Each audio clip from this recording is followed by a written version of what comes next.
நன்றியால் பாடிடுவோம், நன்றியால் பாடிடுவோம்.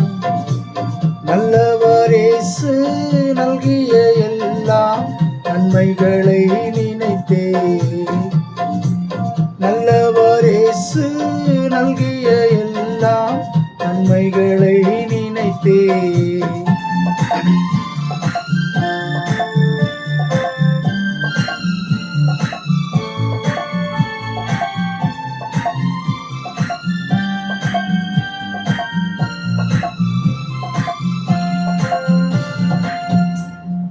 செங்கடல் தன்னை நடுவாய் பிரித்த எங்கள் தேவனின் கரமே, தாங்கியே இந்நாள் வரையும் தயவாய் மாதயவாயா, தயவாய் மாதயவா. நன்றியால் பாடிடுவோம், நன்றியால் பாடிடுவோம். நல்லவர் இயேசு நல்கிய எல்லாம் நன்மைகளை நினைத்தே, நல்லவர் இயேசு நல்கிய எல்லாம் நன்மைகளை நினைத்தே.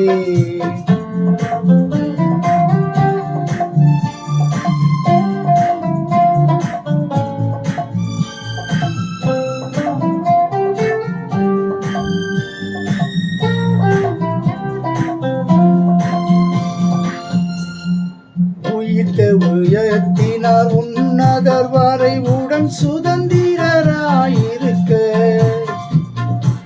கிருபையின் மகதானம் அது வரும் காலங்களில் விளங்க, காலங்களில் விளங்க. நன்றியால் பாடிடுவோம், நன்றியால் பாடிடுவோம்.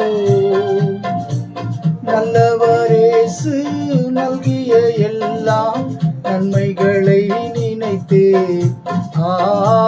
நல்லவர் இயேசு நல்கிய எல்லாம் நன்மைகளை நினைத்தே.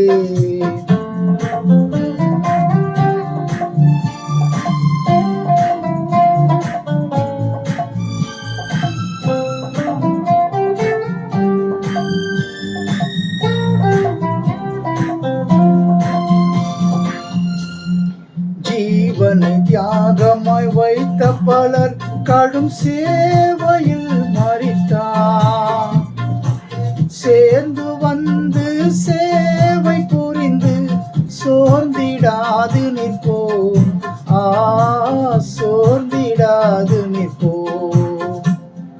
நன்றியால் பாடிடுவோம், நன்றியால் பாடிடுவோம். நல்லவர் இயேசு நல்கிய எல்லாம் நன்மைகளை நினைத்தே,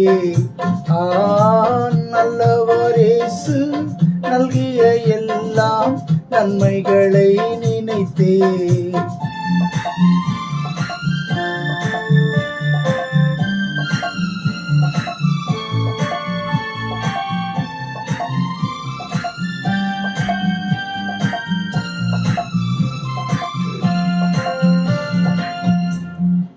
அழைக்கப்பட்டோரே நீர் உன்னத அழைப்பினை அறிந்தே வந்திடுவே, அளவில்லா திரு ஆக்கி மீதனை அவனை யார் கழிப்பி, அவனை யார் கழிப்பி. நன்றியால் பாடிடுவோம், நன்றியால் பாடிடுவோம். நல்லவர் இயேசு நல்கிய எல்லாம் நன்மைகளை நினைத்தே, நல்லவர் இயேசு நல்கிய எல்லாம் நன்மைகளை நினைத்தே.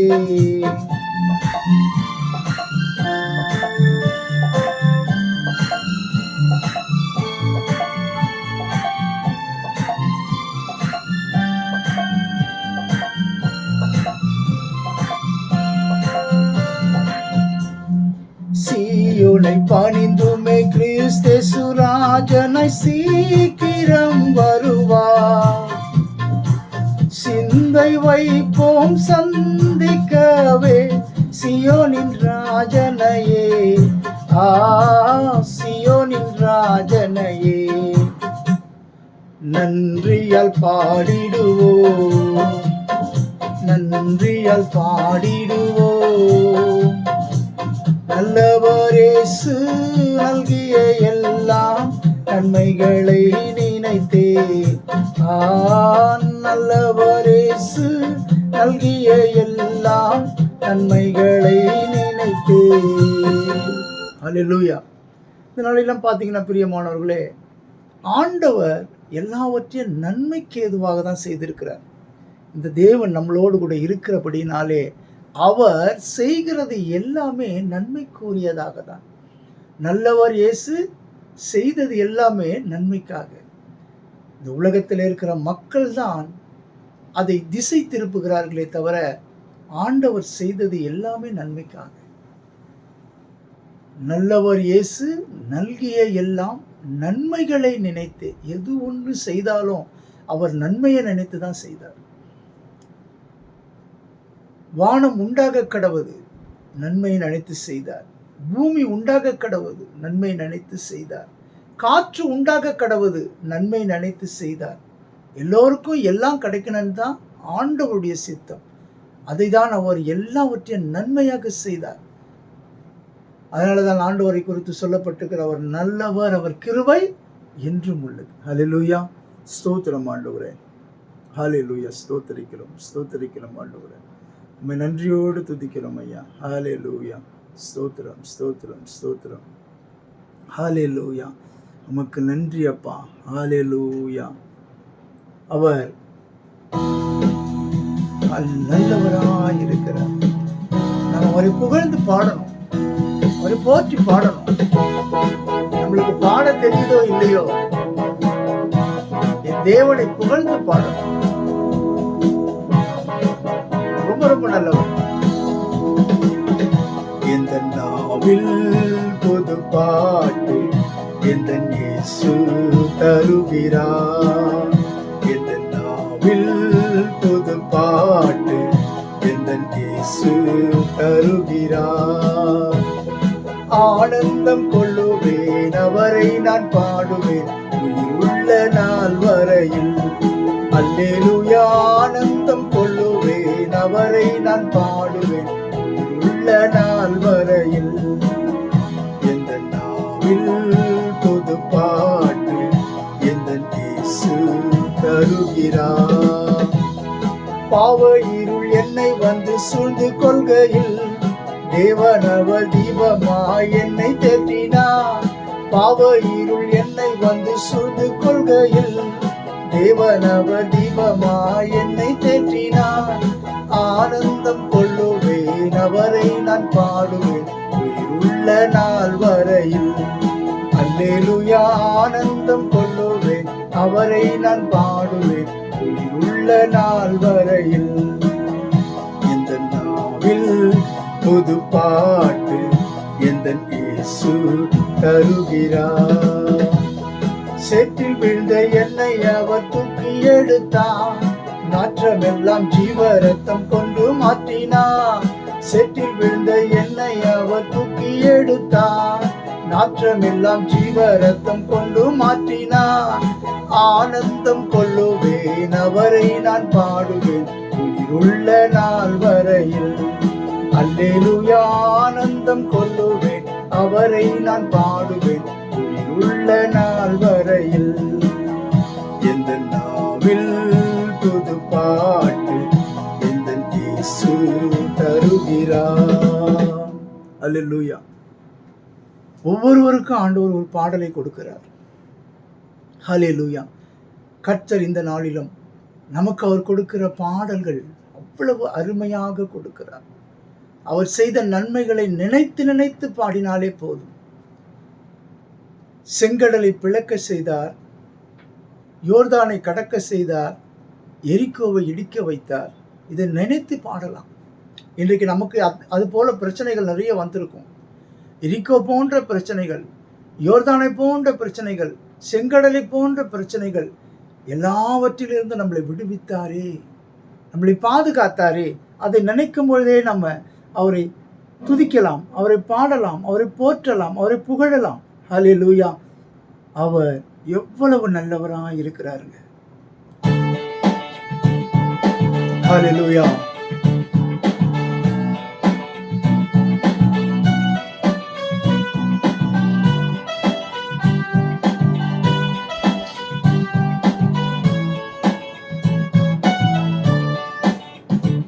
எனக்கொத்தாசை வரும் பர்வதம் நேராயின் கண்களை ஏறெடுப்பேன்.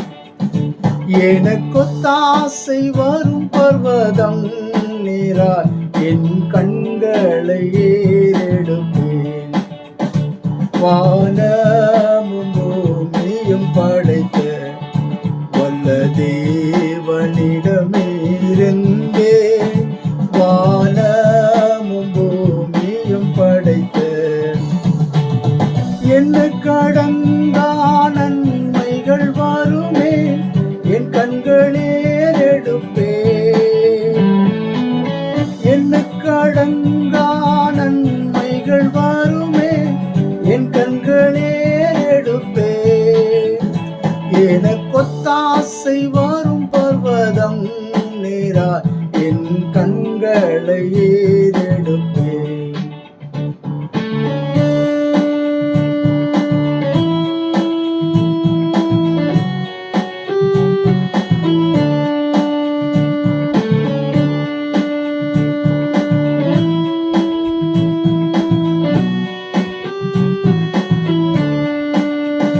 மலைகள் பெயர்ந்தகன்றிடினும், நிலை மாறி புவி அகன்றிடினும், மலைகள் பெயர்ந்தகன்றிடினும், மாறிடுமோ அவர் கிருபையினாலும், ஆறுதல் எனக்கவரே. மாறிடுமோ அவர் கிருபையினாலும், ஆறுதல் எனக்கவரே. எனக்கொத்தாசை வரும் பர்வதம் நேராய் என் கண்களை ஏறெடுப்பேன்.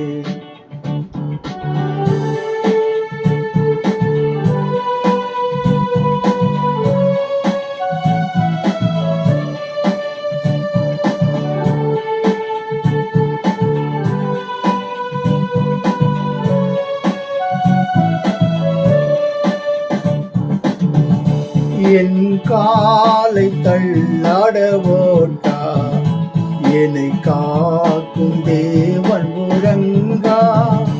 என் காலை தள்ளாட ஓட்டா,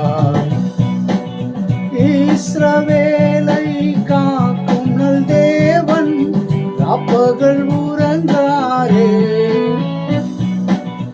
இஸ்ரவேலை காக்கும் நல் தேவன் ராப்பகல் உறங்காரே. எனக்கொத்தாசை வரும் பர்வதம் நேராய் என் கண்களை ஏறெடுப்பேன்.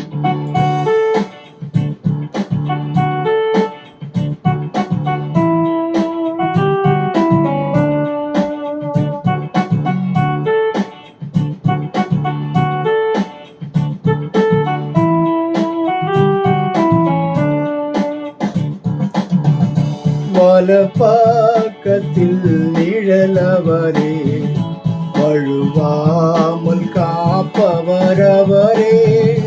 வலப்பக்கத்தில் நிழலவரே, சூரியன் பகலில் சந்திரன் இரவில் சேதப்படுத்தாதே.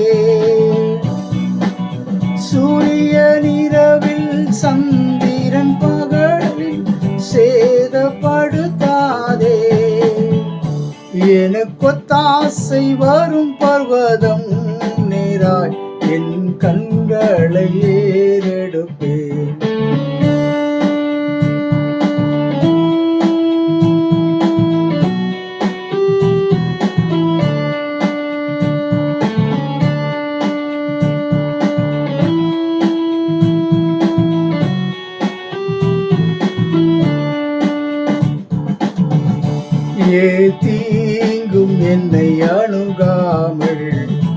ஆத்துமாவை காக்கும் என் தேவன், தீங்கும் என்னை அணுகாமல், போக்கையும் வரத்தையும் பத்திரமாக காப்பாரே இது முதலா.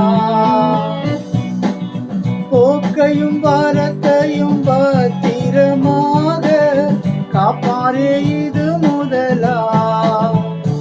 எனக்கொத்தாசை வரும் பர்வதம் நீராய் என் கண்களை ஏறெடுப்பேன்.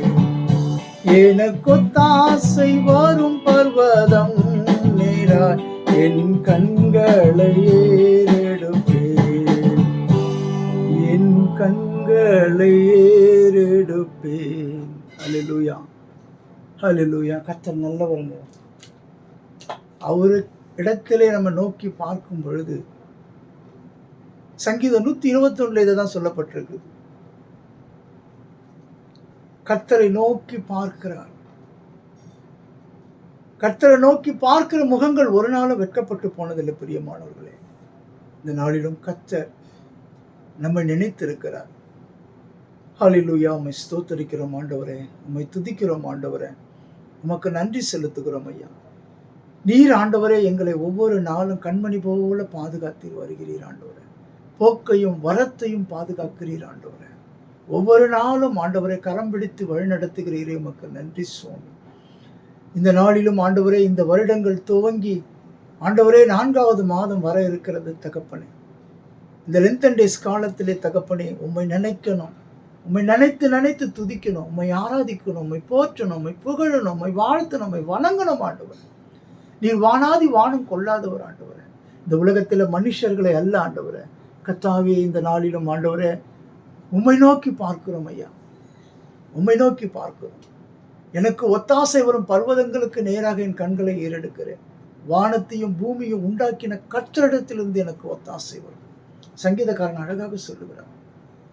ஒரு ராஜாவாக இருந்தால் கூட அவருக்கு ஒத்தாசை அனுப்புவது யார்? ஆண்டவராகிய இயேசு கிறிஸ்து.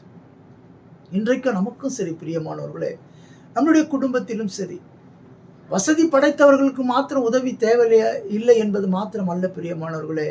வசதி படைத்திருந்தாலும் அந்த தேவனுடைய உதவி தேவை. ஒவ்வொரு நாளும் அவருடைய கிருபை நம்மளை வழி நடத்துகிறது. இந்த உலகத்தை சூரியன் வராமல் இருந்தால் என்ன நடக்கும்? சந்திரன் வராமல் இருந்தால் என்ன நடக்கும்? தண்ணீர் வராமல் இருந்தால் என்ன நடக்கும்? பிரியமானவர்களே, அதையெல்லாம் கொடுக்கிறவரை நாம் ஸ்தோத்தரிக்க வேண்டும். நீ எவ்வளவு பெரிய கோட்டீஸ்வரனாக இருந்தாலும் சரி, இயற்கை அதன் வேலையை அது சரியாக செய்யவில்லை என்று சொன்னால், உன்னிடத்தில் எவ்வளவு பணம் இருந்தாலும் அதை செலவழித்து அந்த இயற்கையை போல செய்ய முடியவே முடியாது. எவ்வளவுதான் நீங்கள் காற்றுகளுக்கு பயன்படுத்த முடிஞ்சாலும், காற்றில் இருந்தால்தான் நீங்கள் அதை வைத்து பயன்படுத்த முடியும். இயற்கையோடு சேர்ந்து தான் அதை நம்ம பயன்படுத்த முடியும். நம்ம இருக்கிற இடத்துல எல்லா இடங்களிலும் நம் கண்ணுக்கு தெரியாமல் காற்று நம்மளோடு கூட இருந்து கொண்டு தான் இருக்கிறது. அதை உணர வேண்டும் என்று சொன்னால் ஃபேன் போட்டோம்னா அந்த காற்றை நாம் உணர முடியும். இன்றைக்கு அப்படிப்பட்ட ஒரு எல்லாவற்றையும் செய்து கொடுத்த அந்த தேவனை நாம் வாழ்த்த வேண்டும் அல்லவா? அந்த தேவனை நாம் போற்ற வேண்டும் அல்லவா? அந்த தேவனை நாம் புகழ வேண்டும் அல்லவா? அவர் எவ்வளவு நல்லவராய் இருக்கிறார், அவர் எவ்வளவு வல்லவராய் இருக்கிறார். அவரை போற்ற வேண்டும், அவரை புகழ வேண்டும், அவரை துதிக்க வேண்டும், அவரை ஆராதிக்க வேண்டும். ஸ்தோத்திரம் ஆண்டவரே, உம்மை நன்றியோடு துதிக்கிறோம், ஸ்தோத்தரிக்கிறோம் ஐயா. உமக்கு நன்றி செலுத்துகிறோம் ஆண்டவரே. தகப்பனே, நீர் எவ்வளவு நல்லவராய் இருக்கிறீர் ஐயா. ஹல்லேலூயா. உமக்கு நன்றி ஆண்டவரே, உமக்கு நன்றி ஆண்டவரே. ஹல்லேலூயா. உம்மை ஸ்தோத்தரிக்கிறோம், உம்மை துதிக்கிறோம், உம்மை போற்றுகிறோம், உம்மை வாழ்த்துகிறோம், உம்மை வணங்குகிறோம் ஆண்டவரே. ஹல்லேலூயா, ஹல்லேலூயா. தகப்பனே, இந்த நாளிலும் தகப்பனே, இந்த துதி பலிகளை எல்லாம் என் ஆண்டவரும் என் இரட்சகரும் என் மீட்பரும் ஆகிய இயேசு கிறிஸ்துவின் மூலமாக பிதாவே உமக்கு ஏறெடுக்கிறேன் ஐயா. ஹல்லேலூயா. ஸ்தோத்திரம் ஆண்டவரே, ஸ்தோத்திரம். இந்த நாளிலும் நம்ம தியானிக்க இருக்கிற தலைப்பு, கர்த்தர் அதை ஆசீர்வதிக்க வேண்டும்.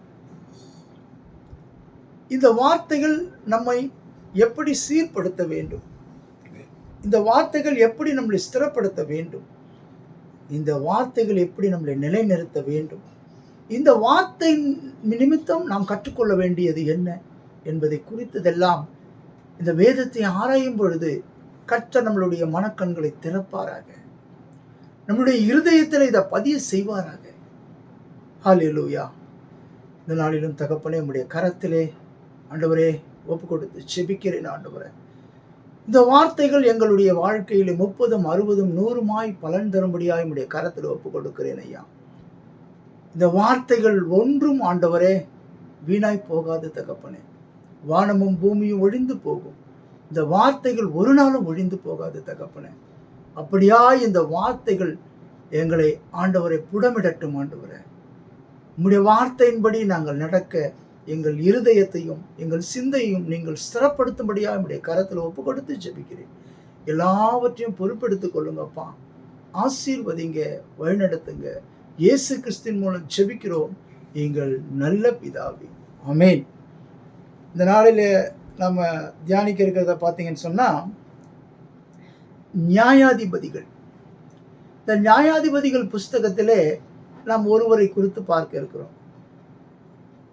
அந்த ஒருவர் எப்படி இஸ்ரவேல் மக்களை ரட்சிக்கிறார் என்பதை குறித்து தான் நாம் பார்க்க இருக்கிறோம். இந்த இஸ்ரவேல் மக்கள் செய்கிற காரியம் என்னன்னு கேட்டிங்கன்னா, இன்றைக்கும் அதை தான் செஞ்சுட்டு இருக்கிறாங்க. கர்த்தர் அவர்களை சுகமாக கொண்டு வந்து அவர்களுக்கு எல்லாவற்றையும் கொடுத்து அவர்களை ஆசீர்வதித்து அவர்களுக்கு எல்லாவற்றிலும் எல்லாவுமாய் இருந்து நடத்தி கொண்டிருக்கிற அந்த கர்த்தரை மறந்து விடுகிறார்கள். அவர்களுக்கே தெரியாமல் அவர்களுக்கே அந்த கஷ்டம் அவர்களுக்கு வந்து பிடித்து விடுகிறது. ஏனென்று சொன்னால், கர்த்தருடைய தயவு இல்லாமல் நம்மளால் இந்த உலகத்தில் வாழ முடியாது. கர்த்தர் நம்மளை விட்டு விலகினார் என்று சொன்னால், அவருடைய சமூகம் நம்மளை விட்டு விலகினது என்று சொன்னால், நம்மை பிடித்து கொள்ள ஒருவன் தயாராக இருக்கிறான். இது பழைய ஏற்பாட்டு காலத்தில் பார்த்தீங்கன்னு சொன்னால், இது ஒரு மறைமுகமாக இருந்த காரியம். இந்த பழைய ஏற்பாட்டு காலத்தில் இது நமக்கு தெரியாது. இந்த கஷ்டம் ஏன் வருது, இந்த பிரச்சனைகள் ஏன் வருதுன்னு தெரியாது. ஆனால் இப்பொழுதோ தேவன் அதை உணர்த்துகிறவராக இருக்கிறார். ஆவியானவரை கொண்டு உணர்த்துகிறார். நீ இந்த தவறு செய்த, இது நிமித்தம் உனக்கு இந்த பாடுகள், அல்லது பிசாசின் நிமித்தம் அந்த பாடுகள் என்று சொல்லி ஆண்டவர் தெளிவுபடுத்துகிறதற்கு நமக்கு ஒரு ஆவியானவரை கொடுத்திருக்கிறார் இப்பொழுது. ஆனால் அதை பழைய ஏற்பாட்டு காலத்தில் ஆவியானவர் செயல்பட்டார், ஆனால் அது தெரியாது. ஆனால் இந்த மக்கள் எப்படியெல்லாம் பாடுபடுகிறார்கள், இந்த மக்கள் எப்படியெல்லாம் நொறுக்கப்படுகிறார்கள், அந்த சூழ்நிலையில தேவன் எப்படி அவர்களை மீட்டெடுக்கிறார் என்பதை குறித்து தான் இப்போ தியானிக்க இருக்கிறோம். இதில் 3 நபர்களை பார்க்க இருக்கிறோம். இந்த அதிகாரத்தில் 3 நபர்கள். முதல் நபர் தான் முக்கியமான பாத்திரம். அவரை கொண்டுதான் தேவன் இந்த இஸ்ரவேல் மக்களை ரட்சிக்கிறார். ஹல்லேலூயா. பார்க்கலாம், அந்த வசனத்தை நான் வாசிக்கிறேன். நியாயாதிபதிகள் 4வது அதிகாரம் 1 வசனத்திலிருந்து நான் வாசிக்கிறேன். ஏகூத் மரணம் அடைந்த பின் இஸ்ரவேல் புத்திரர் திரும்ப கர்த்தரின் பார்வைக்கு பொல்லாப்பானதை செய்து வந்தார்கள். ஒவ்வொரு இரட்சகராக கொண்டு ஆண்டவர் இந்த நியாயாதிபதிகளில் நடத்தி கொண்டு வருகிறார். அந்த ஏகூத் என்றவரை வைத்து ஆண்டவர் ரட்சித்து அந்த மக்களை நடத்தி கொண்டு வந்தார். அந்த ஏகூத் மரணம் அடைந்த பிறகு ஒவ்வொரு நியாயாதிபதிகளும் போனது பிறகு இவங்க பழையபடி பழைய காரியங்களை செய்து கொண்டே இருக்கிறார்கள்.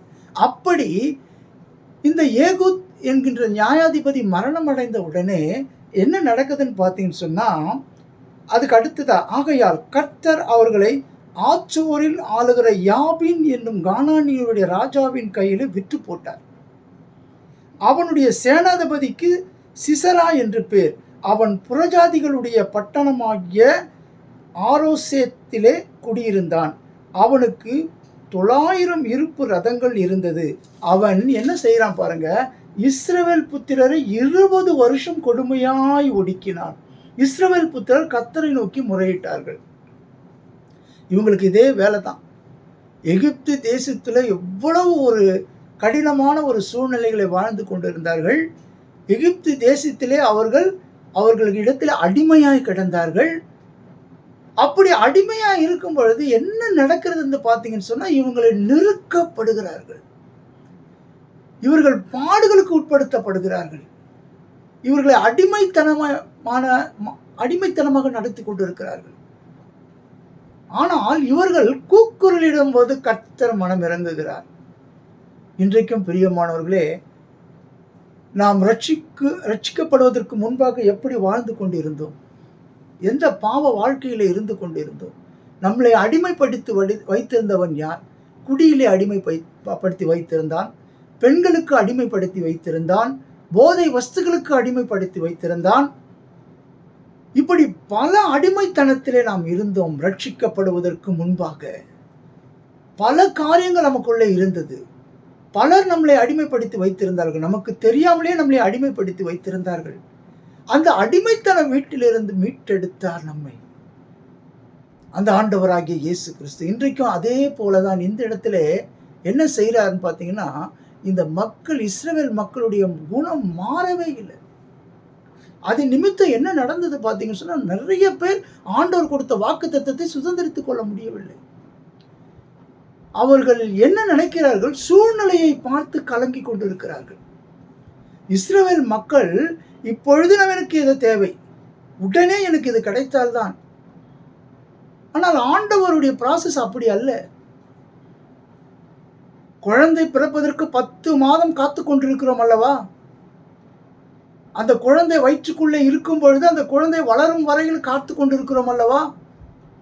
ஆனால் இப்பொழுது இருக்கிற மக்களுடைய ஆசைகள் என்ன? உடனே நடக்கணும், எல்லா காரியம் உடனே நடந்துடணும்.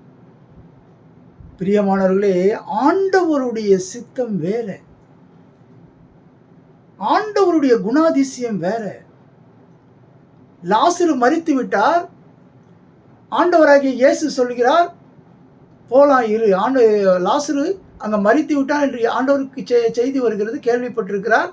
ஆனாலும் அவன் மரிக்கவில்லை, அவன் நித்திரையாக இருக்கிறான் என்று சொல்லி இவர்களிடத்தில், சீடர்களிடத்தில் சொல்லுகிறார். ஆனால் அவர் தாமதிக்கிறார். அவர் சித்தம் வேற, நம்மளுடைய சித்தம் வேற. மரண தருவாயிலே வர வரைக்கும் காத்து கொண்டிருந்து நிறைய பேரை ஆண்டவர் உயிர் கொடுத்திருக்கிறார், பிழைக்க செய்திருக்கிறார். இதெல்லாம் எப்படி நடக்குதுன்னு பார்த்தீங்கன்னு சொன்னா, அவராலே எல்லாம் கூடும். அவராலே கூடாதது இந்த உலகத்துல ஒன்றுமே இல்லை. அவருக்கு எல்லாம் தெரியும். இந்த மகன் தாயின் கருவிலே உருவாவதற்கு முன்பாகவே ஆண்டவர் தெரிந்து கொள்ளுகிறார். அவன் எப்படியெல்லாம் வாழப்போகிறான், அவன் எப்படியெல்லாம் வாழ்க்கை இருக்க போகிறது, அவன் முடிவு எப்படி இருக்க போகுது என்பதை எல்லாவற்றையும் அறிந்திருக்கிறார் ஆண்டவராகிய இயேசு கிறிஸ்து. ஆனால் இந்த மக்களுக்கு உடனடியாக தேவை. இல்லைன்னா அவங்க இஷ்டத்துக்கு அவங்க வாழ ஆரம்பிச்சிடறாங்க. எந்த நோக்கத்திற்காக அவர் கொண்டு வந்தாரோ, எதிலிருந்து அவர் விடுதலையாக்கி கொண்டு வந்தாரோ அதற்கே திரும்பி போய்விடுகிறார்கள். ஆனாலும் திரும்பி அவர்கள் என்ன செய்கிறார்கள்? ஆண்டவரை நோக்கி கதறும் பொழுது ஆண்டவர் திரும்பி மனம் இறங்குகிறார். அப்படிதான் இந்த நியாயாதிபதிகள் இது ஒரு சைக்கிள் மாதிரி போய்கிட்டு இருக்குது. காப்பாற்றுவார், திரும்ப பழையபடிக்கு போயிடுவாங்க, திரும்ப ரட்சிப்பார், திரும்ப பழையபடிக்கு போயிடுவாங்க.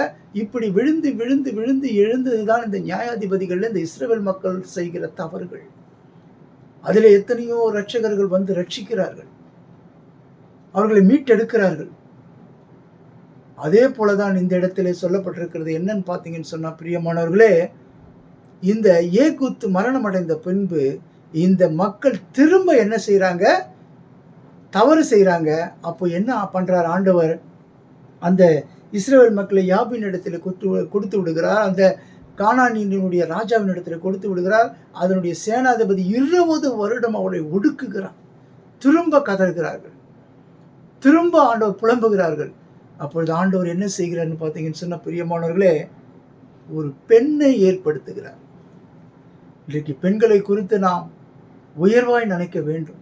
ஒரு குடும்பத்திலே ஒரு பெண்ணுடைய பொறுப்பு எவ்வளவு பெரியதாக இருக்கிறது.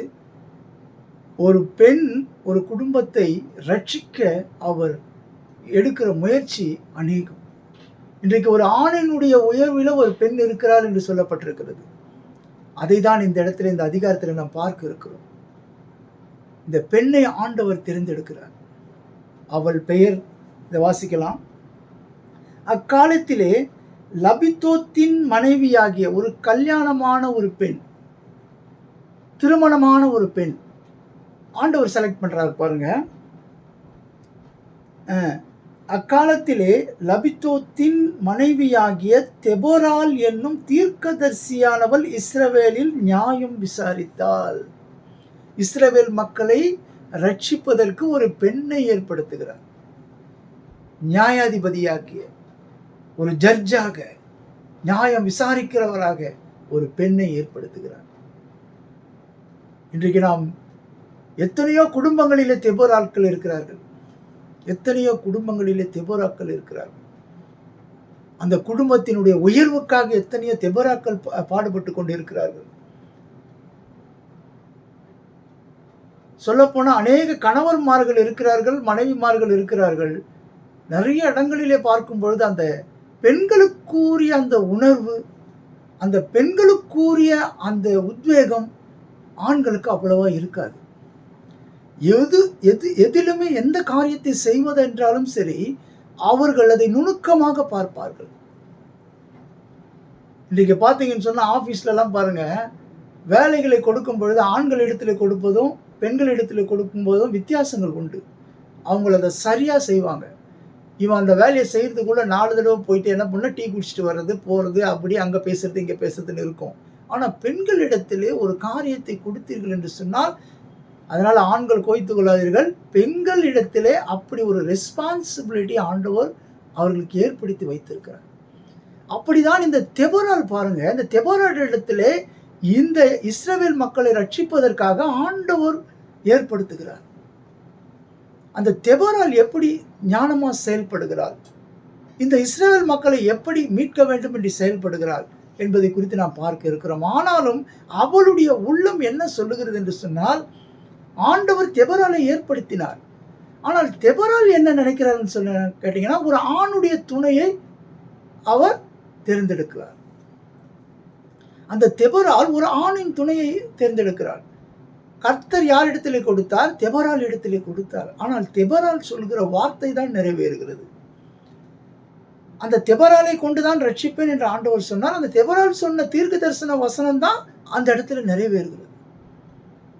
பாருங்க, தெபோராள் செலக்ட் பண்றார் பாருங்க. அவள் எப்ராயிம் மலை தேசமான, அதாவது இந்த 4வது அதிகாரத்தில் 5வது வசனம், நியாயாதிபதிகள், அவள் எப்ராயிம் மலை தேசமான ராமாவுக்கும் பெத்தேலுக்கும் நடுவாய் இருக்கிற தெபோராளின் பேரிச்ச மரத்தின் கீழ் குடியிருந்தாள். அங்கே இஸ்ரவேல் புத்திரர் அவளிடத்திற்கு நியாயம் விசாரிக்க போவார்கள். அவள் நப்தலியில் உள்ள கேதீஸில் இருக்கிற அபினோகாமின் குமாரன் பாராக்கை வரவழைத்து, அவள் செலக்ட் பண்றா பாருங்க. அந்த பாராக்கை வைத்து இந்த இஸ்ரவேல் மக்களை ரட்சிப்பதற்கு அவள் முயற்சி செய்கிறாள், அவனை பயன்படுத்துகிறார். பாருங்க, அந்த பாராக்கு என்ன பண்றார் பாருங்க. பாராக்கை வரவழைத்து, நீ நப்தலி புத்திரரிலும் செபுலோன் புத்திரரிலும் 10,000 பேரை கூட்டிக் கொண்டு தாபோர் மலைக்கு போக கடவா என்றும், நான் யாபின் சேனாதிபதியாக சிசராவை அவன் ரதங்களையும் அவன் சேனையையும் கீசோன் பள்ளத்தாக்கிலே உன்னிடத்திற்கு வர இழுத்து அவனை உன் கையிலே ஒப்பு கொடுப்பேன் என்று இஸ்ரவேலின் தேவனாகிய கர்த்தர் உனக்கு கட்டளையிடவில்லையா என்றார். என்ன பண்றா தெபோராள், என்ன செய்கிறாங்கன்னு பார்த்தீங்கன்னா, அந்த பாராக்கை வரவழைத்து அந்த பாராக்கின் மூலியமாக இந்த இஸ்ரவேல் மக்களை ரட்சிக்கணும், அந்த கானானுடைய ராஜாவை மனமடிவாக்கி அவனை தோற்கடிக்கணும், அந்த சிசராவை கொல்லணும். இப்படி ஒரு பிளான் இருக்குது. இந்த பிளானுக்கு அந்த பாராக்கை அழைக்கிறார். இந்த தெபோராளுடைய எண்ணம் என்னன்னு கேட்டிங்கன்னா, ஆண்டவர் தெபோராளை ஏற்படுத்தினார். ஆனால் தெபோராளுடைய நோக்கம் என்ன? இஸ்ரவேல் மக்களை எப்படியாவது ரட்சிக்க வேண்டும். அதனுடைய பேர் பெருமை எதுவும் எனக்கு தேவையில்லை. ஆனால் கடைசியில் அவளை கொண்டு தான் ஆண்டவர் செய்கிறார் காரியத்தை. அதற்காக அந்த பாராக்கை அழைக்கிறார். இந்த இடத்துல நாம் பார்க்கிற 3 நபர்கள் யாருன்னு பார்த்தீங்கன்னு சொன்னால், முதலாவது நபர் பார்த்தீங்கன்னு சொன்னால் தெபோராள். இந்த தெபோராளை கொண்டு தேவன் இந்த இஸ்ரவேல் மக்களை ரட்சிக்க வேண்டும். அந்த தெபோராள் செய்கிற காரியம் என்னன்னு பார்த்தீங்கன்னு சொன்ன பாருங்க, அதற்கு அந்த பாராக்கின் இடத்துல அந்த பாராக்கு கிட்ட சொல்றா பாருங்க. அதற்கு பாராக், நீ என்னோட கூட, 7வது வசனம், நான் யாபின் சேனாதிபதியாகிய சிசராவையும் அவன் ரதங்களையும் அவன் சேனையும் கீசோன் பள்ளத்தாக்கிலே உன்னிடத்திற்கு வர இழுத்து அவனை உன் கையிலே ஒப்பு கொடுப்பேன் என்று இஸ்ரவேலின் தேவனாகிய கர்த்தர் உனக்கு கட்டளையிடவில்லையா என்று சொல்லும் பொழுது அதற்கு பாராக் என்ன சொல்றார் பாருங்க. இந்த 2வது நபராகிய பாராக் இந்த இஸ்ரவேலை ரட்சிப்பதற்கு தேவன் பயன்படுத்துகிற இந்த 2வது நபராகிய பாராக் என்ன சொல்றார் பாருங்க.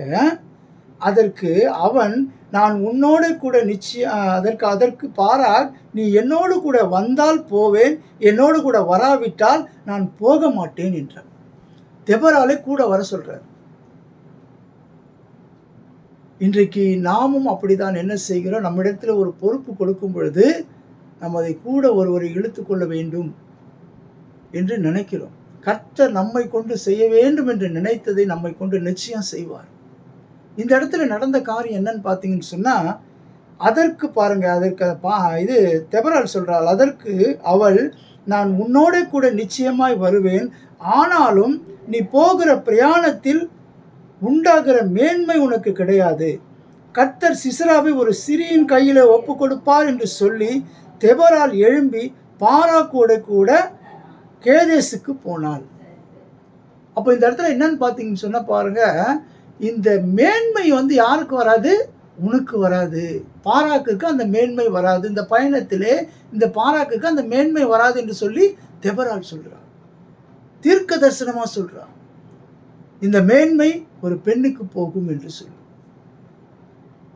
சிசராவை ஒரு சிறியனிடத்தில் ஒப்பு கொடுத்தேன் என்று சொல்லப்படும் என்று சொல்லப்பட்டிருக்கு. இந்த மேன்மை வராது என்று சொல்லப்பட்டிருக்கு. அந்த பாராக் செய்த காரியம் என்ன? தெபொராள் கூட இருந்து உதவி செய்வது உண்மைதான். ஆனால் இந்த பாராக் என்ன செய்கிறார் பாருங்க, அவனுக்குள்ளே இருந்த பயமோ அல்லது அவனுக்குள்ளே இருந்த அந்த கலக்கமோ அந்த தைரியம் இல்லாததனமோ என்னவோ தெரியல, அவன் என்ன சொல்றார் பார்த்தீங்கன்னு சொன்னால், நீங்கள் என்னோடு கூட வரணும். தெபொராளை கூட வரணும்னு கூப்பிடுறாரு. அப்போ அந்த தெபொராள் சொன்ன வார்த்தை என்னன்னு பார்த்தீங்கன்னா, அதுக்கு என்ன சொல்கிறாங்க பாருங்க. அதற்கு அவள், நான் உன்னோட கூட நிச்சயமாய் வருவேன், ஆனாலும் நீ போகிற பிரயாணத்தில் உண்டாகிற மேன்மை உனக்கு கிடையாதுன்னு சொல்லி கர்த்தர் சிசராவை ஒரு சிறியின் கையிலே ஒப்பு கொடுப்பார். அப்போ இந்த இடத்துல என்ன சொல்லப்படுகிறதுன்னு பார்த்தீங்கன்னு சொன்னா, பிரியமானவர்களே, நாமும் தேவனுக்கு பிரியமான காரியங்களை செய்ய வேண்டும் என்று சொல்லி விரும்பும் பொழுது, தேவன் நம்மளை நியமித்திருந்தார் என்று சொன்னால், அல்லது தேவன் நம்மளை போ என்று சொன்னால் அதுக்கு நாம் இணங்க வேண்டும். பிரியமானவர்களே, ஒரு பெண்ணை கொண்டு ஆண்டவர் ஒரு தேசத்தையே ரட்சிக்கிறார். இன்றைக்கு பெண்கள் எத்தனையோ குடும்பங்களிலே எத்தனையோ பெரிய காரியங்களை செய்து கொண்டு வருகிறார்கள். எனக்கு தெரிஞ்ச சகோதரி குடும்பத்தில் அவ்வளோ பெரிய காரியங்களை செய்திருக்கிறார்.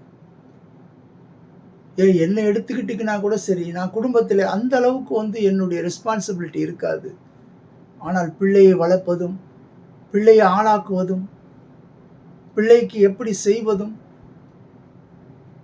அவனுடைய தேவைகள் என்ன என்பதை குறித்து எல்லாம் ரொம்ப சென்சிட்டிவாக ஆராய்வாங்க. எங்கள் வீட்லேயும் சரி அப்படிதான் நடக்கும். பிரியமானவர்களே, ஒவ்வொரு குடும்பத்திலையும் இது போல காரியங்கள் நடக்கும். இது போல தெபொராக்கள் அநேகர் உண்டு. அதனால தான், அந்த தெபொராக்கள் இருக்கிறபடியினால்தான் பிரியமானவர்களே, இன்றைக்கு உலகம் அநேகரை ஒரு நல்ல ஒரு பிள்ளைகளாக உருவாக்குவது, ஒரு நல்ல குடும்பத்தை நடத்துவது, இதற்கு எல்லாத்திற்கும் காரணம் எல்லா குடும்பத்திலும் ஒரு தெபொராக்கள் இருக்கிறார்கள். இந்த பெண்கள் நினைத்தால் நிச்சயமாகவே நான் சொல்லுகிறேன், பெண்களை கர்த்தர் அந்த காலத்திலே உயர்த்தி இருக்கிறார். தெபொராளை ஏற்படுத்தி இருக்கிறார். யூத ஜனங்களை ரட்சிக்க எஸ்தரை ஏற்படுத்தி இருக்கிறார்.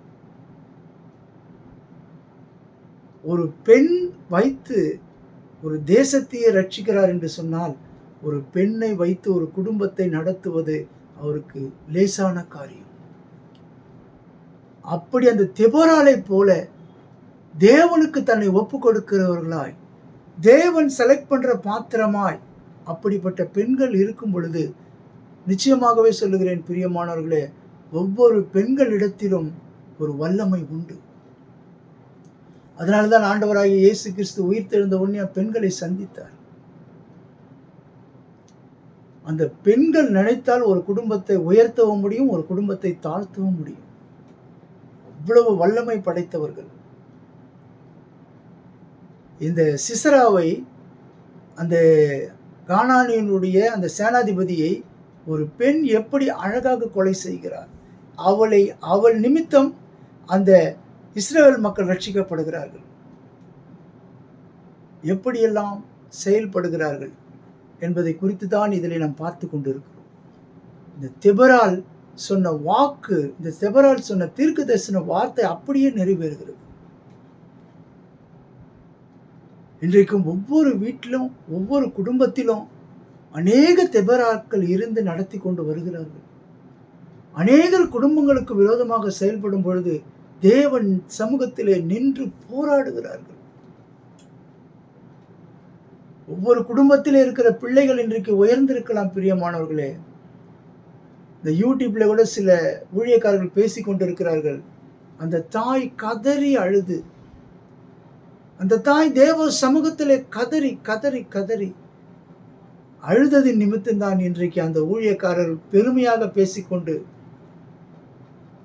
இன்றைக்கு இருக்கிறார். பிரியமானவர்களே, எத்தனை குடும்பத்திற்காக தெபோராட்கள் முயற்சி எடுக்கிறார்கள், தேவ சமூகத்திலே நின்று போராடுகிறார்கள். தேவன் அப்படி ஒரு வல்லமையை அவர்களுக்கு கொடுத்திருக்கிறார். ஆகாரின் கண்ணீரை கண்ட தேவன் அந்த குழந்தைக்கு தண்ணீர் கொடுத்து அதையும் ஒரு சந்ததியாக மாற்றினார்.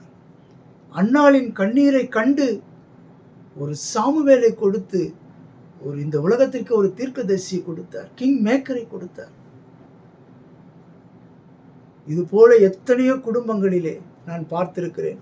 அந்த தாயினுடைய கதறல்கள் எப்படி இருக்கிறது, அந்த பிள்ளைகளுக்கு காதிலே விழுகிறதோ இல்லையோ, ஆனால் அந்த தாய்மார்களுடைய கதறலை நான் அநேகரை பார்த்திருக்கிறேன். அந்த பிள்ளைகள் விளையாட்டாக நினைத்து கொண்டிருக்கிறார்கள். ஒரு தாயினுடைய அந்த கருவிலே சுமக்கிறாளே, 10 மாதம் சுமக்கிறாளே, நீ என்ன செய்துட்ட, உனக்கு வேற வேலை இல்லை என்று சொல்லி சில வாலிப பிள்ளைகள் பேசுவார்கள். அந்த கருவிலே சுமந்து பெற்றெடுத்து அந்த பிள்ளையை ஆளாக்குவது எவ்வளவு கடினம் என்பதை அந்த பிள்ளை உணர்வதில்லை.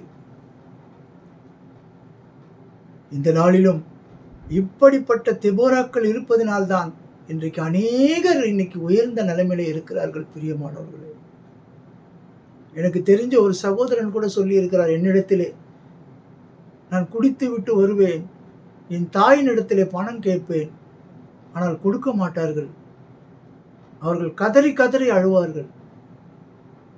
நான் குடித்து விட்டு அவர்கள் நன்றாக உணவு செய்து வைத்திருப்பார்கள், அவ்வளோ டேஸ்டாக இருக்கும் அந்த உணவு, ஆனால் எனக்கு அந்த உணவை சாப்பிட்டுட்டு தூக்கி அந்த விசிறுவேன். ஏன்? அந்த தாய் நினைத்திருந்தால் அவன் அழிந்து போயிருப்பான். சில தாய் விஷம் வச்சு கொண்டுடுவாங்கன்னு சொல்லி சொல்லுவாங்க, ஆனால் செய்ய மாட்டாங்க. அந்த தாய் பொறுத்து கொண்டிருந்து, அந்த தாய் தேவனிடத்தில் மன்றாடி, அந்த பிள்ளை ரட்சிக்கப்பட்டதை கண்ணால பார்த்து 10 ரூபாய் கேட்டா கொடுக்காத இருந்த அந்த தாய் அந்த ரட்சிக்கப்பட்ட பிறகு 1 லட்சம் ரூபாய் எடுத்து கையில கொடுத்து, மகனே தேவையானதை செய்து கொள் என்று சொல்லி கொடுத்தார். இதற்கு காரணம் என்ன? அந்த தாய் கதறின கதறல், அந்த கண்ணீர் ஒரு நாளும் வீணாகாது. பிரியமானவர்களே, இந்த தேசத்திற்காக இந்த தெபராலை எழுப்பினார். கிராமங்கள் பாழாய் கிடக்கிறது என்று சொல்லி ஆண்டவர் எழுப்பினார். எழும்பு எழும்பு தெபராக்களே என்று சொல்லி சொல்லப்பட்டிருக்கிறது வசனம். எத்தனை குடும்பங்களிலே தெபராக்கள் இருக்கிறார்கள், எத்தனை குடும்பத்தை வாழ வைப்பதற்கு தெபராக்கள் இருக்கிறார்கள், எத்தனை பிள்ளைகளை உயர்த்துவதற்கு தெபராக்கள் இருக்கிறார்கள். அவர்களுக்கு ஒரு தேசத்தை உயர்த்துவது போலதான் தன் குடும்பத்தை உயர்த்துவது. தன் குடும்பம் நன்றாக இருக்க வேண்டும், தன் குடும்பம் ஆசீர்வதிக்கப்பட வேண்டும் என்று சொல்லிதான் இன்றைக்கும் அநேக தெபராக்கள் போராடி கொண்டிருக்கிறார்கள்.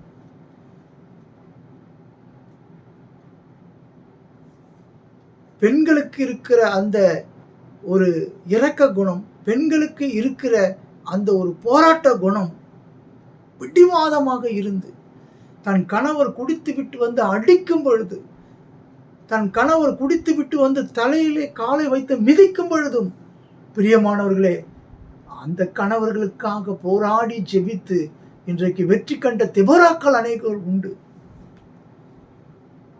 எத்தனை குடும்பங்களிலே இப்படிப்பட்ட தெபோராக்கள் வெற்றி பெற்றிருக்கிறார்கள் தெரியுமா? அவர்கள் போராடின போராட்டம், அவர்கள் தேவ சமூகத்திலே அவர்கள் போராடி பெற்றுக்கொண்ட ஆசீர்வாதங்கள். இன்றைக்கு பிசாசானவன் யாரை வஞ்சிக்கலாமோ என்று வகை தேடி சுற்றித் திரிகிறான். எந்த குடும்பத்தை கெடுக்கலாமோ, எந்த பிள்ளைகளை கெடுக்கலாமோ என்று சொல்லி வகை தேடி சுற்றித் திரிகிறான். கர்த்தர் இன்றைய தினத்திலே இந்த மாதிரி சூழ்நிலையிலே ஆண்டவர் தெபோராக்களை எழுப்பிக் கொண்டே தான் இருக்கிறார். அப்படி எழும்பாத தெபோராக்கள் இருந்தால் உங்கள் குடும்பத்திற்கு உத்தரவாதம் நீங்கள் தான். பிரியமானவர்களே, ஒரு பெண் துணிந்தால், எஸ்தர் தன் உயிர் போனாலும் பரவாயில்லை என்று சொல்லி துணிந்தால் யூத ஜனத்துக்கு ரட்சிப்பை கொண்டு வந்தார். இந்த பெண்கள் நினைத்தால் எல்லா குடும்பத்தையும் உயர்த்த முடியும். அவர்கள் நினைத்தால் தாழ்த்தவும் முடியும். ஒருவன் உயர்வுக்கும் தாழ்வுக்கும் ஒரு பெண் பின்பாக இருக்கிறார் என்று சொல்லி சொல்லப்பட்டிருக்கிறது. பிரியமானவர்களே, அநேக உலகக்காரங்க கூட சொல்லுவாங்க, இன்னைக்கு நான் இந்த நிலைமைக்கு இருக்கிறேன்னு சொன்னா அதுக்கு என் மனைவி தான். கடந்த நாட்களிலே கூட பார்த்தீங்கன்னு சொன்னா ஒரு டைரக்டருடைய மகன் இறந்து விட்டார். ஒரு சினிமா டைரக்டர், பிரபலமான சினிமா டைரக்டருடைய மகன் இறந்து விட்டார். அந்த மகன் சொல்லுகிற வார்த்தை எல்லாவற்றையும் சொல்லிவிட்டு கடைசியில் என்னுடைய மனைவி, என்னுடைய பிள்ளைகள் எனக்கு துணையாக இல்லை என்று சொன்னால் நான் இந்த புகழ்ச்சிக்கு வந்திருக்கவே முடியாது என்று சொல்லி, அந்த மனைவியின் நிமித்தம்தான் அவர் உயர்ந்த நிலைக்கு வந்தார். இப்படி புகழும் பேரும் சம்பாதிக்க எனக்கு கிடைத்தது என்று சொல்லி உலகத்துக்காரர்கள் சொல்லுகிறார்கள். இன்றைக்கு பிரியமானவர்களை அநேக கிறிஸ்துவ குடும்பம், அதனால்தான் பெண்களை குறித்து அழகாக சொல்லப்பட்டிருக்கிறது வசனம், புத்தியுள்ள ஸ்திரீ தன் வீட்டை கட்டுகிறாள் என்று சொல்லி. மனைவியை கண்டடைகிறவன் நன்மையை கண்டடைகிறான். மனைவியை கண்டடைகிறவன் என்ன கண்டடைகிறானா? நன்மையை கண்டடைகிறானா. அவளுடைய விலை முத்துக்களை பார்க்கிலும் உயர்ந்தது என்று சொல்லப்பட்டிருக்கிறது. இன்றைக்கு பிரியமானவர்களே, இந்த நாளிலே இந்த தெபோராக்களை போல நாம் உருவாக வேண்டும். எப்படி அந்த தீர்க்க தரிசனம் சொல்லப்பட்டதோ, தெபோராள் வாயிலிருந்து இந்த மேன்மை ஒரு சிறியனிடத்துக்கு போய்விடும் என்று சொல்லப்பட்டதோ, அதை அப்படியே கர்த்தர் நிறைவேற்றினார். அது ஒரு பெண்ணின் மூலமாகத்தான் அந்த சிசராவை கொன்று போட்டார். ஹல்லேலூயா. மூன்றாவது நபர் பார்த்தீங்கன்னு சொன்னா யாகேல். அந்த யாகேலை கொண்டுதான் என்ன செய்கிறார் ஆண்டவர்? அந்த சிசராவை கொன்று போட்டார். பாருங்க, அவளை குறித்து நாம் பார்க்க இருக்கிறோம். இதே அதிகாரத்தில் நியாயாதிபதிகள் 4வது அதிகாரத்தில் 18வது வசனத்தை பார்ப்போம். யாகேல் வெளியே சிசராவுக்கு எதிர்கொண்டு போய், உள்ளே வாரும் என் ஆண்டவனே, என் அண்டையில் உள்ளே வாரும், பயப்படாதேயும் என்று அவனோடு சொன்னால், அப்படியே அவன் அண்டையில் கூடாரத்திலே உள்ளே வந்தபோது அவனை ஒரு சமுக்காலத்திலே மூடினால், அவனை பார்த்து, குடிக்க எனக்கு கொஞ்சம் தண்ணீர் தா, தாகமாக இருக்கிறேன் என்றான். அவள் பால் துருத்தியை திறந்து அவனுக்கு குடிக்க கொடுத்து திரும்பவும் அவனை மூடினாள். இங்கே யாகேல் என்கிற ஒரு ஸ்திரீ. இந்த யாகேல் என்கிற அந்த ஸ்திரீயை கொண்டுதான் சிசராவை ஆண்டவர் கையில் ஒப்பு கொடுக்கிறார். இப்போ பாருங்க பிரியமானவர்களே, இந்த இடத்துல பாருங்க, அந்த யாகேல், அந்த இதுக்கு காரணம் என்ன? தெபோராள் சொன்ன அந்த தீர்க்க தரிசன வார்த்தை. நீ என்ன பண்ண? என்ன கூட கூப்பிடுற, ஆனால் இந்த மேன்மை யாருக்கு வரப்பொழுது? ஒரு ஸ்திரீக்கு வரப்பொழுது. ஆனால் ஒட்டுமொத்தமாக இது வந்ததுக்கு காரணம், ரட்சிக்கப்பட்டது, இந்த தேசத்தை மீட்டெடுத்தது தெபோராள் என்று அந்த ஸ்திரீக்கு தான் போகிறது. ஆனால் தேவன் யாரிடத்தில் அந்த சிசராவை ஒப்பு கொடுக்கிறார்? யாகேல் என்கிற ஒரு ஸ்திரீயின் இடத்துல ஒப்பு கொடுக்கிறார். அந்த யாகேல் என்ன அழகாக தந்திரமாக இதை செய்து முடிக்கிறாள் பாருங்க. தேவனுக்கு யாரை கொண்டு வந்தாலும் நம்மை ரட்சிக்க முடியும். அதற்காகத்தான் இன்றைக்கு பிரியமானவர்களே அநேகர் சென்று ஆண்டவருடைய வசனத்தை பிரசங்கிக்கிறார்கள். அநேகர் வீடு வீடாக சென்று ஆண்டவருடைய வசனத்தை சொல்கிறார்கள். அநேகர் அநேக இடங்களிலே சென்று தேவனாகிய ஆண்டவராகிய இயேசு கிறிஸ்துவை குறித்து சொல்லுகிறார்கள். எதற்காகன்னு பார்த்தீங்கன்னு சொன்னால், அவர்களை மீட்டெடுக்க வேண்டும், அவர்கள் பாவத்திலிருந்து மீட்டெடுக்க வேண்டும், அவர் பாவ குழியிலிருந்து மீட்டெடுக்க வேண்டும் என்பதற்காகவே அவர் என்ன செய்கிறார்னு பார்த்தீங்கன்னு சொன்னால், இந்த மாதிரி யாகேலை போன்றவர்களை ஏற்படுத்துகிறார். அவரால் எல்லாம் கூடும். தெபராலையும் பயன்படுத்த முடியும், பாராக்கையும் பயன்படுத்த முடியும், யாகேலையும் பயன்படுத்த முடியும். சாதாரணமான இருக்கிற இந்த மக்கள் யாரை ஒன்றா பயன்படுத்த முடியும். அவர் தேர்ந்தெடுக்கப்படுகிற பாத்திரமாய் நாம் இருக்கும் பொழுது, அவருக்கு பிரியமான பாத்திரமாய் இருக்கும் பொழுது, அவரை நாம் உன்னதமான தேவனை நம் சொந்த இரட்சகராக ஏற்றுக்கொள்ளும் பொழுது, அவருக்கு நாம் பிரியமான வாழ்க்கை வாழும் பொழுது, அவர் நம்மை கொண்டு செய்ய வேண்டிய காரியத்தை நிச்சயமாக செய்வார். இந்த யாகேல் என்ன செய்கிறார் பாருங்க.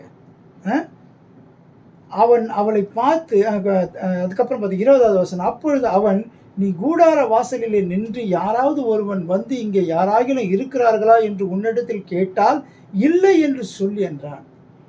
பின்பு ஏபேரின் மனைவியாகிய யாகேல் ஒரு கூடார ஆணியை எடுத்து தன் கையிலே கத்தியை பிடித்து கொண்டு மெல்ல அவன் அண்டையிலே வந்து அவன் நெற்றியிலே அந்த ஆணியை அடித்து போட்டால் அது உரவி போய் தரையிலே புதைந்தது.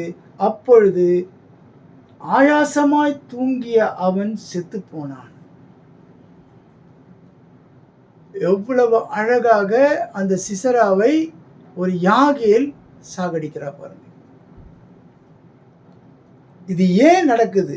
கர்த்தர் தெபராலை கொண்டு சொன்ன அந்த வார்த்தை, ஒரு ஸ்திரீனிடத்திலே ஒப்பு கொடுப்பார் என்று சொல்லப்பட்ட அந்த வசனம் அப்படியே நிறைவேறுகிறது. இதுதாங்க தீர்க்க தரிசன வார்த்தை, இதுதாங்க கர்த்தர் சொல்லுகிற வார்த்தை. சொல்றது அப்படியே நிறைவேறும். எரேமியாவை கொண்டு ஆண்டவர் செய்த சொன்ன வார்த்தைகள் அப்படியே நிறைவேறியது. ஆகையினாலே தேவன் யாரை கொண்டு வேணுமானாலும் இந்த நம்மை ரட்சிப்பதற்கு அவராலே கூடும். ஹல்லேலூயா. சற்று சிந்தித்து பார்ப்போம் பிரியமானவர்களே. இவளை குறித்து இவர்கள் பாடல் பாடும் பொழுது இந்த யாகேலை குறித்து அங்க கோட் பண்றாங்க பாருங்க. ஆண்டவர் ரெஸ்பான்சிபிலிட்டியை கொடுத்தது யார்கிட்ட? தெபரால் கிட்ட. அதுல வந்த நபர் பாராக்.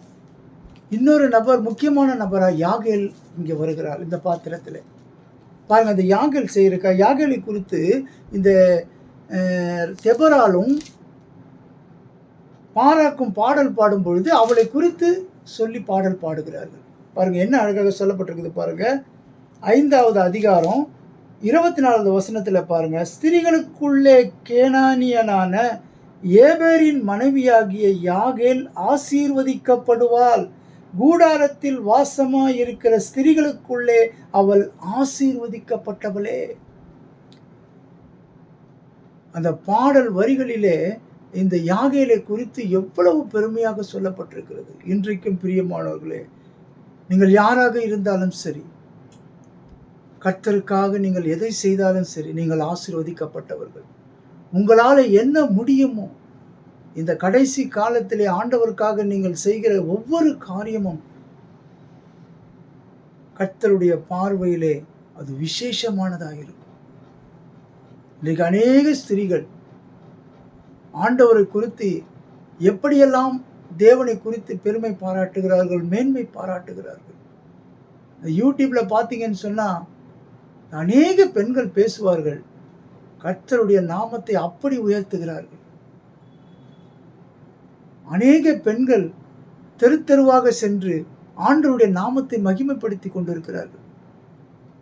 அநேக இடங்களிலே அநேக பெண்கள் அந்த வெட்கத்தை கூட பார்க்காமல், மற்றவர்கள் முன்பாக நம்மளை கேவலப்படுத்துவார்கள் என்று கூட பார்க்காமல், ஆண்டவராகிய இயேசுவுக்காக தெரு தெருவாக அலைந்து ஆண்டவருடைய நாமத்தை மகிமைப்படுத்தி கொண்டிருக்கிறார்கள். பிரியமானவர்களே, இவர்களெல்லாம் இன்றைக்கு தெபராக்கள். பிசாசின் கையில் இருந்து இந்த மக்களை மீட்டெடுக்க வேண்டும் என்று சொல்லி இன்றைக்கு பாடுபட்டு கொண்டிருக்கிற இந்த தெபராக்களை கர்த்தர் ஆசீர்வதிப்பார். இப்படிப்பட்ட அந்த யாகேல்களை ஆசீர்வதிப்பார். இந்த தேவனுக்காக அவர்கள் எடுக்கிற பிரயாசம் ஒரு நாளும் வீண் போகாது பிரியமானவர்களே. பாருங்க, யாகேலை குறித்து என்ன அழகாக, தண்ணீரை கேட்டான், பாலை கொடுத்தால், ராஜாக்களின் கிண்ணியிலே வெண்ணெயை கொண்டு வந்து கொடுத்தால், தன் கையால் ஆணியையும் தன் வலது கையால் தொழிலாளரின் கத்தியையும் பிடித்து சிசராவை அடித்தால், அவன் நெற்றியிலே உருவக் கடாவி அவன் தலை உடைத்து போட்டால். யாகேல் இன்றைக்கு நாம் பிசாசின் தலையை நசுக்குவதற்கு அநேக யாகேல்கள் எழும்பிக் கொண்டிருக்கிறார்கள்.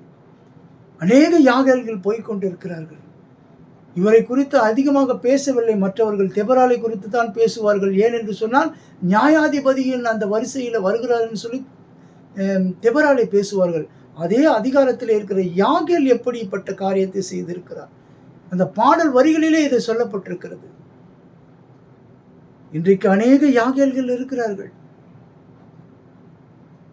இன்றைக்கு ஒரு சபை என்று சொன்னால் அந்த சபையிலே ஒரு பாஸ்டரை குறித்து தெரியும், பாஸ்டர் அம்மாவை குறித்து தெரியும். ஆனால் அந்த சபையிலே இறங்கி வேலை செய்கிற அநேக யாகேல்கள் இருக்கிறாங்க. அந்த வெற்றிக்கு மிக முக்கியமான காரணமாக இருக்கிற யாகேல்கள் இருக்கிறாங்க. இன்றைக்கு ஆண்டவராகிய இயேசு கிறிஸ்துவை அறிந்து கொள்வதற்கு முயற்சி செய்கிற அநேக யாகேல்கள் இருக்கிறார்கள். ஆண்டவருடைய நாமத்தை மகிமைப்படுத்துகிற யாகேல்கள் இருக்கிறார்கள். அன்றைக்கு எப்படி 12 சீடர்களிலே அந்த அந்திரேயோ எப்படி ஒரு பின்னாலே இருந்து வேலை செய்து கொண்டிருந்தாரோ, அவருக்கு தான் தெரிந்தது அந்த பிலிப்பினிடத்திலே 5 அப்பம் 2 மீன் இருந்தது என்று சொல்லி. அவர்தான் பேதுருவை கொண்டு வந்து இன்ட்ரோடியூஸ் பண்ணுகிறார். ஆனால் பேதுருவுக்கு இருந்த பேரும் புகழும் அந்திரேயுவுக்கு இல்லை. ஆனாலும் தேவன் அவரை பயன்படுத்தினார். அநேக அந்திரேயர்கள் இன்றைக்கும் இருக்கிறார்கள். பின்பாக இருந்து கொண்டு வேலை செய்து கொண்டிருப்பார்கள். அநேக ஊழியக்காரர்கள் இன்றைக்கு மேடையில் பிரகாசிக்கிறார்கள் என்று சொன்னால், இன்றைக்கு அநேக ஊழியக்காரர்கள் இந்த உலகத்தில் பிரகாசித்துக் கொண்டிருக்கிறார்கள் சொன்னால், அவர்களுக்கு பின்பாக அநேக யாகேல்கள் இருக்கிறார்கள். எப்படி இந்த தெபராலுக்கு பின்பாக, இந்த பாராக்குக்கு பின்பாக இந்த யாகேல் இருந்தாலோ, அப்படி இன்னைக்கு அநேக யாகேல்கள் இருந்து கொண்டிருக்கிறார்கள். முழங்கால்களை முடக்கி ஜெபித்து கொண்டிருக்கிறார்கள். தினகரன் அங்கிள் அழகாக சொல்லுவார், நான் இந்த மேடையில் நின்று இங்கு பேசிக் கொண்டிருக்கிறேன் என்று சொன்னால் எனக்கு பின்பாக ஜெபித்துக் கொண்டிருக்கிற ஒரு கூட்டம் இருக்கிறது. மோகன் சி லாசரஸ் சொல்லுவார், நான் இன்றைக்கு இப்படி பேசிக் கொண்டிருக்கிறேன்னு சொன்னால் எனக்கு பின்பாக அந்த பிசாசுவை எதிர்த்து போராடுகிற ஒரு ஜெப கூட்டம் இருக்கிறது என்று சொல்லி. அநேக யாகேல்கள் இருக்கிறார்கள். வெற்றிக்கு பின்பாக ஒரு யாகேல்கள் இருக்கிறார். அநேக குடும்பங்களிலே இருக்கிறார். இன்றைக்கு பெயர் பிரசாபத்திற்காக ஊழியம் செய்கிறவர்கள் அநேகர் உண்டு. ஆனால் பெயரும் பார்க்காமல், அந்த புகழும் பார்க்காமல், தன்னை மறைத்து கொண்டு வேலை செய்து கொண்டிருக்கிற அநேக யாகேல்கள் இருந்து கொண்டு தான் இருக்கிறார்கள். அநேக அந்திரேயர்கள் இருந்து கொண்டு தான் இருக்கிறார்கள். கர்த்தர் நிச்சயமாகவே நான் சொல்லுகிறேன் பிரியமானவர்களே, அவர்களை தேவன் பரலோகத்திலே மிகுந்த கனப்படுத்துவது நிச்சயம் பிரியமானவர்களே. இன்றைக்கு நீங்க எங்க ஒண்ணா இருக்கலாம், நீங்க எங்கு மறைந்து கொண்டு இருக்கலாம். ஆனால் தேவனுக்காக நீங்க செயல்படுகிற செயல்கள் எல்லாவற்றையும் கர்த்தர் பார்த்து கொண்டிருக்கிறார். அவர் கண்கள் பூமி எங்க உலாவிக் கொண்டிருக்கிறது. பிரியமானவர்களே, இந்த நாளிலும் எந்த ஒரு பெண்ணும் சரி, எந்த ஒரு ஆணும் சரி சோர்ந்து போக வேண்டிய அவசியமே இல்லை. நான் இப்படியெல்லாம் ஊழியம் செய்கிறேனே, நான் இப்படியெல்லாம் தேவனுக்கு போராடுகிறேனே, இப்படியெல்லாம் தேவனுக்காக நான் பிரயாசப்படுகிறேனே, என்னை ஒருவனும் கனப்படுத்தவில்லையே, என்னை ஒருவனும் கண்டுக்க மாட்டேங்கிறானேன்னு சொல்லி கவலைப்பட வேண்டிய அவசியம் உங்களுக்கு இல்லை பிரியமானவர்களே. ஏனென்று சொன்னால் அவருடைய கண்கள் பூமி எங்கும் உலாவிக் கொண்டிருக்கிறது. அவர் எல்லாவற்றையும் பார்த்து கொண்டிருக்கிறார். நீ என்ன செய்கிறாய் என்பதை பார்த்து கொண்டிருக்கிறார். மனிதன் முகத்தை பார்க்கிறான், தேவனோ இருதயத்தை பார்க்கிறார். மற்றவர்களுக்கு முன்பாக நமக்கு பாராட்டு இல்லாமல் இருக்கலாம், மற்றவர்களுக்கு முன்பாக நம்மளுக்கு மேன்மை இல்லாமல் இருக்கலாம். கர்த்தர் எல்லாரையும் கர்த்தர் ஆசீர்வதிக்கிறவராக இருப்பார். இந்த யாகேலை குறித்து நான் இந்த அதிகாரத்தை தியானம் பண்ணி கொண்டிருக்கும் போது யாகேல் எவ்வளவு பெரிய காரியத்தை செஞ்சிருக்கிறாங்க. அவன் 20 வருடம் இஸ்ரவேல் மக்களை கொடுமைப்படுத்தி நொறுக்கினான். அந்த சிசராவை ஒரு பெண்ணினிடத்திலே ஆண்டவர் கொடுத்தார். ஹல்லேலூயா. சற்று சிந்தித்து பார்ப்போம் பிரியமானவர்களே. சிறுகளைக்குள்ளே கேனியனான ஏபேரின் மனைவியாகிய யாகேல் ஆசீர்வதிக்கப்பட்டவள். இவங்களும் திருமணமானவங்க தான், தெபொராலும் திருமணமானவங்க தான்.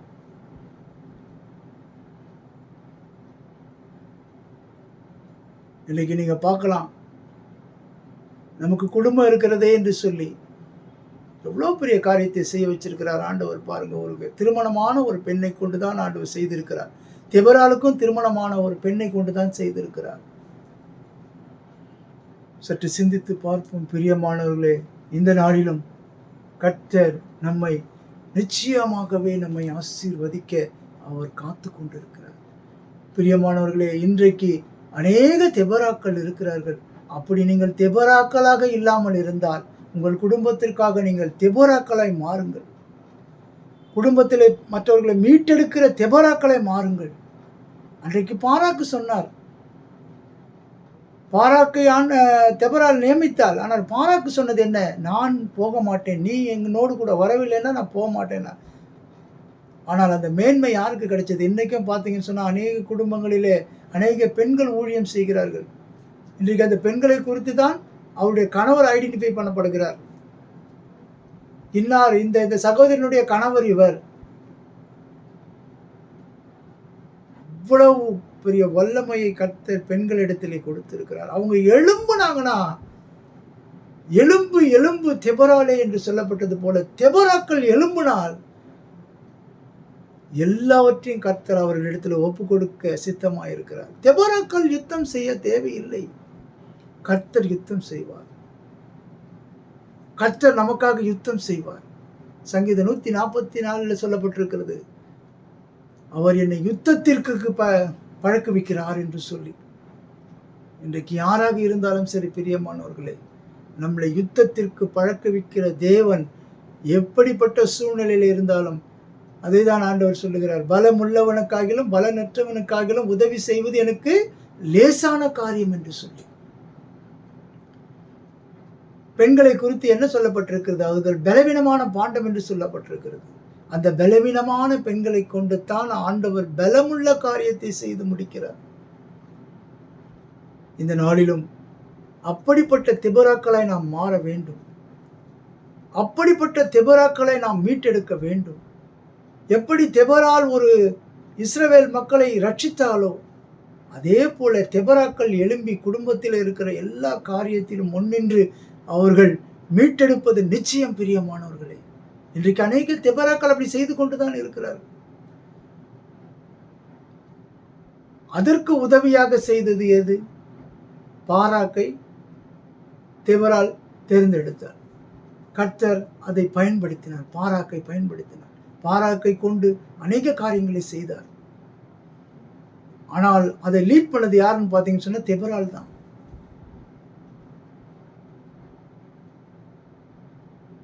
ஹல்லேலூயா. சற்று சிந்தித்து பார்ப்போம். இப்படிப்பட்ட தெபொராக்களை நாம் கூட சேர்ந்து முயற்சி செய்து அதை வெற்றிக்கான முயற்சி செய்வோம். கர்த்தர் எல்லோரிடத்திலும் எல்லாவற்றையும் வைத்திருக்கிறார்.